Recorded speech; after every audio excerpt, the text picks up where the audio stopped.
I want to talk about this beef tallow that MD.LIFE sent me to do a video on. You see a whole lot about beef tallow right now, kind of along the lines of the bad stuff that you see with seed oils. So I try to use beef tallow wherever I possibly can. Tonight I'm having some pork chops. I'm going to be frying them up, and I'm going to use beef tallow as my fat.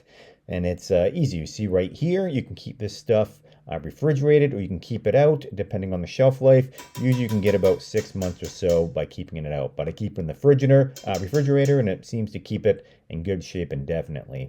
But I'll put some in, fire up the heat, and after a few minutes, you see it right there, it's shimmering, and my pork chops are ready to go in.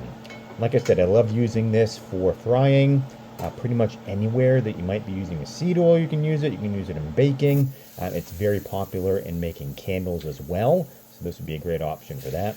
But as far as getting a good sear, you can hear my pork chops right there. After a couple minutes, going to give them a little bit of a turn to get a good browning on each side. I'm going to add a little bit of fresh garlic and some butter. And then I'm going to throw it in a 350-degree oven for about 20 minutes. And that's all it takes. And after 20 minutes, ready to come out. And you can see right here, they look absolutely delicious. Yummy and golden brown. And here is the final product, you see. Absolutely phenomenal. And I pour the pan drippings right over it. Kind of a combination of butter and the tallow. Very delicious.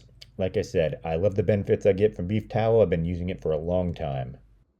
If you'd like to try beef tallow for yourself, click on the link in the description below.